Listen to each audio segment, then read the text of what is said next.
Hey, Lindsay, how are you? Hey, Michelle, I'm feeling good. I am fresh off my trip to Italy and feeling refreshed, I guess.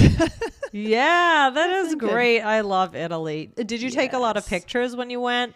I did take a fair amount of pictures, and it Yeah. helps when you have the camera phones now, right? You don't need Oh my another gosh. camera anymore. It's It's the amazing. You best. can create albums. Yeah. Yeah, but the weather was nice. It was sunny. No complaints, right? Yes. Yeah, that's great. So, yeah, tell us a little bit more. You went on a Yeah. wine tour? I went on a wine tour in in the Florence area. Nice. And it was interesting because, when you go on wine tours, often international wine tours, we booked this, I think, possibly through Airbnb.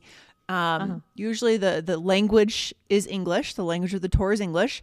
And usually the tour guides are really have very high level English. And this tour guide had very high level English, 100%. But for me, being a linguist, I'm always listening in for not so much mistakes, because I don't, we're not all about mistakes. We're about connection, but I'm always interested in kind of mistranslations and what happened there. I always think, I wonder what happened there. Right. So there was a moment we were at a vineyard, and the sun was just setting, and it was gorgeous right outside of the vines, watching the vines. And he said, "Come on, everyone, get together. Let's make a picture." And I thought, oh, okay, that's not quite right? We knew exactly what he meant. We all got together. Yeah. We had a beautiful photo, but it wasn't quite right, Michelle. Yeah, exactly. And of course, it didn't take away from the connection. You had a wonderful time. Yes. So again, guys, we don't want to stress that, these things are going to ruin everything. But but what Lindsay is saying is that it's interesting to analyze after and to see if we can use this to help our listeners. 100%, because there are just little things around the edges that when we're translating directly, and that's what my hunch is what was happening, that we can make some small mistakes. So, I mean, this is why we travel, right? Because we understand connection goes so much deeper than just the choice of words, right, Michelle? Yeah. Yeah. But yeah, this is really interesting. And if you think about it, it's very understandable why someone would say make a picture. I mean, you're getting together to make a picture. Exactly. Yes. So it makes sense. It makes sense. But here is the difference. So basically, when you say take a picture, I'm thinking of physically someone is pressing the button, you're gathering together. Yeah. It doesn't matter who's in the picture or who's pressing it. It's just that it's someone is taking the picture. So the tour guide, what would have been correct would have been, let's stand together and take a picture. Yes. So the focus is on the actual posing for the camera. So that's what it would be. Or what's another example? You could say, I want to take a picture of you in front of the Colosseum, right? Or in front of this museum, the Uffizi Gallery, or something like that. Right. And if you think of it that way, Michelle, I mean, logistically speaking, it's not completely wrong. It just sounds awkward because he was asking us to get together and create a scene for a photo, right? And in many cases, you would use make for that. We've talked in other episodes about make versus do, where make means create, right? So I got exactly what he was saying. We understood it. The picture got taken. But I think a native speaker probably would have said take, because take encompasses the making of the scene, of coming together. Right. I think it's really about that pressing of the button where it's a photograph, right? In this kind of context. I mean, make a picture. To me, this sounds more like, this goes what you were saying about create, right? You're creating a picture, maybe a drawing or a creation. So let's take out our watercolors. We're going to make a picture of what makes us happy, right? Yeah, it's more like creating from scratch in a way, right? So you're going to actually draw that photo, or make a picture with your crayons of what you see in front of you. You might say that to kids, right? Right. So you're giving them a blank sheet of paper, but in this case, we're taking a picture, taking a photo, because the people are already there. The scene is kind of already created, but logistically it kind of makes sense, right? Make a picture, but we just don't say it in that context, right? When you ask someone to stand together for a photo, you don't say make a picture. Make a picture. Right? Yep. Yeah. And you know, this really, what we think is happening is a translation issue, right? You know, especially with Romance languages. So for example, French, Italian, Spanish, Portuguese. Yep.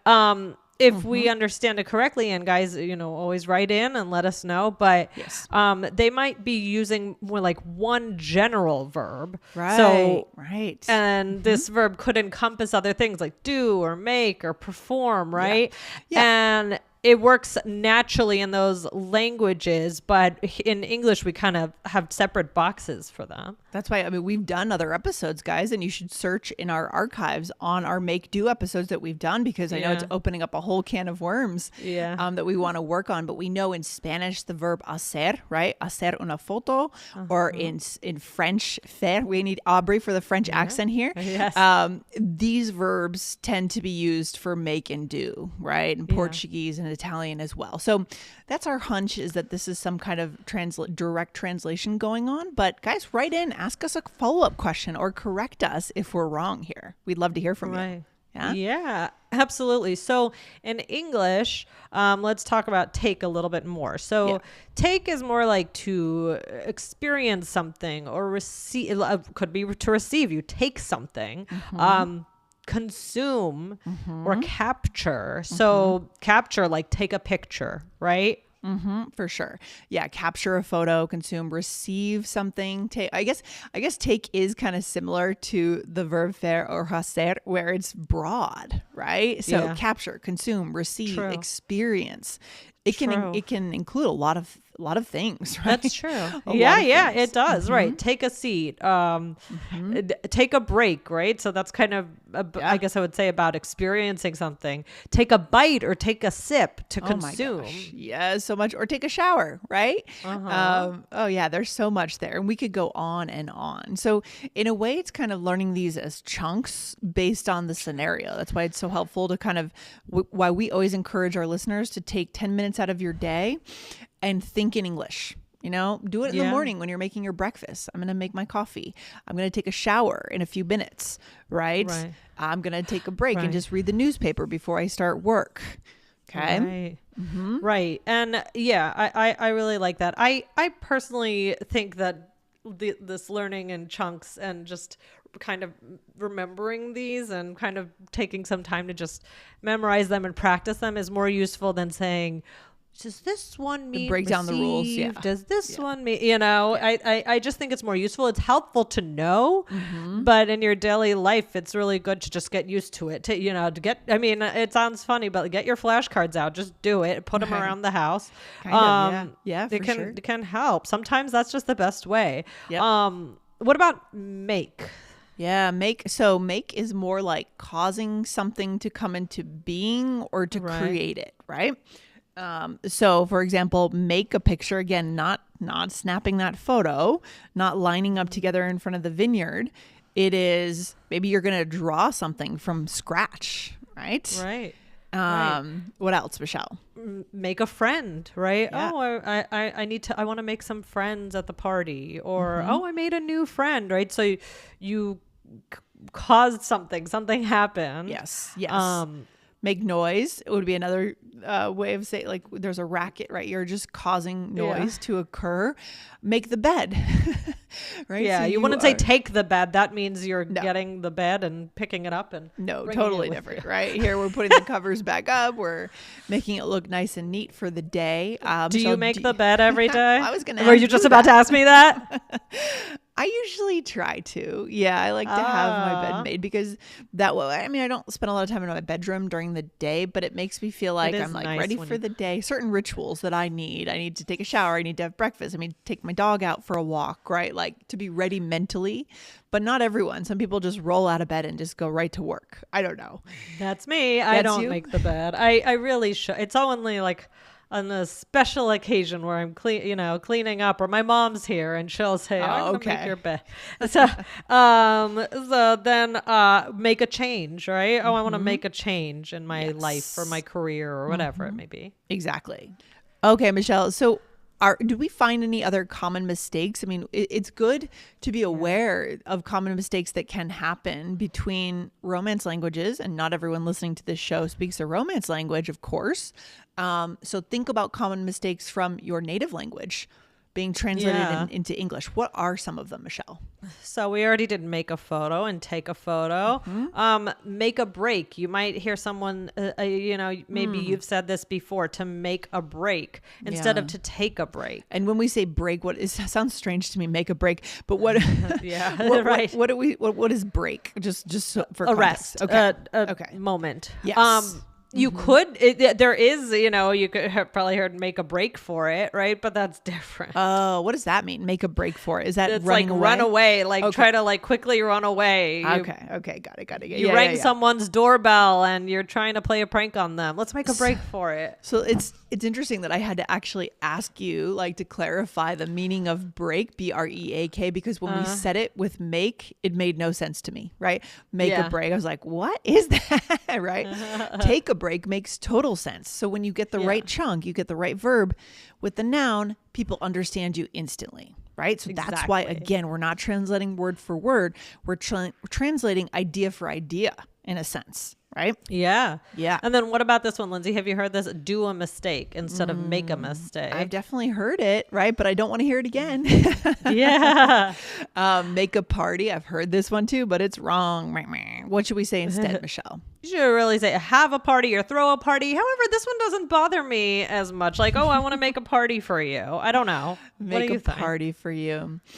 I guess there could be edge cases where you're trying to express something special that you want to create something for your friend. Yeah. Right? Right. Yes. I decided. Yes. But I think it's a real edge case. And I think most, like 95% of the time, you're going to say have a party, throw a party, host a party. True. Right. Have, throw, host. Yeah. Mm-hmm. I would say, yeah. Yeah, so we'll focus on the majority of the times for our listeners today. And then another one that feels wrong, right? Kind of nails in a chalkboard for me is take a decision, right? Take a decision, right? Because it's to make a decision. We don't say take a decision. So guys, I mean, what we've learned is, Romance languages generally maybe using a single verb for both to make and to do. Yeah. And so this is a common way that it can get confusing because English has kind of this clear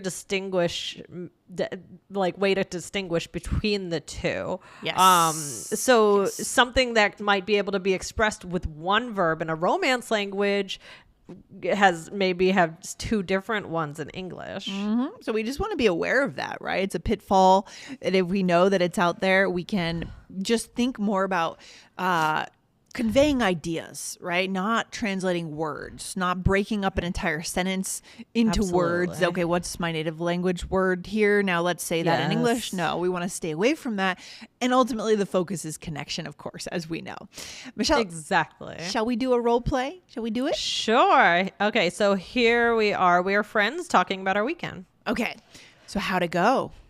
Oh, it was so much fun. I took so many pictures. My phone is dead, but I'll show you later. Oh, that's great. Did you make any decisions on whether you're going to buy a car or not? Oh, not yet. I think I might need to take a break from big decisions. They make me too stressed. Oh, I hear you. How was your weekend? Good, thanks. I went out and made some new friends at a meetup. It was fun. Great. There is such a thing as decision fatigue, right, Michelle? Oh my God. Yes. Yes. That's why they say, like, make your big decisions in the morning, when you have full energy, when you're feeling good, if you are a morning person. There is a such thing as, like, it gets exhausting if you have to make more and more decisions and your decision-making skill gets worse. Yeah, and if it's not good to begin with, then that's where... Right. Yeah, you struggle with that, right, Michelle? A little bit? Yeah. Back and Especially forth. with things like design, like, I moved into a house and, it's like, I mean, literally we there are some things that we just haven't done from a year ago Yeah. that we meant to complete a project because it's just like whatever. No, I'm kind of the same way. I overanalyze Yeah. everything and I need to know all the details. And then I still don't know. It doesn't help me with my gut feeling of which color of this or that to go with, right? And then no matter which one I choose, I'm going to really think, oh, I should have done the other one. So Yeah, for sure. Oh, I might God, as well just choose something. Yeah. All right, let's go through the role play. So here, Michelle, I asked you, how did it go? And you said it was so much fun. I took so many pictures. And again, I took so many pictures. Okay. Mm-hmm. And then you said, did you make any decisions on whether or not you're going to buy the car? Yeah. Mm-hmm. And then you said, not yet. I think I need to take a break. So take a break from big decisions, right? You wouldn't say make a break. You would never say that there. That's strange, right? Yeah. Yes. Mm-hmm. Then I said, how was your weekend? And you said, good, thanks. I went out and made some new friends at a meetup. It was fun. Love it. So good.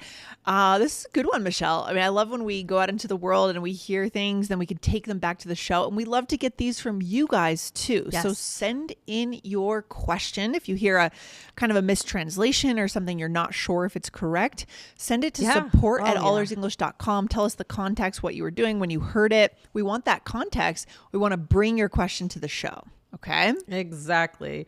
Yeah, guys, check out episode 2565 just from the other day. That was, is English all Greek to you? A really good one. Really good one. Any final takeaway for today, Michelle, where we should leave our listeners? Don't worry about this too much and don't analyze it too much. Just learn the specific pieces and I think life will be a lot easier. Love it. And get in. How does that sound?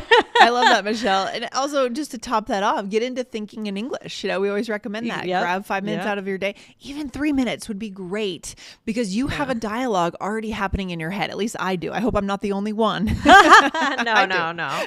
There's a dialogue happening. You're not the only one. No, right? Don't worry. And maybe choose like 3 different contexts. Maybe on Mondays, it's breakfast time.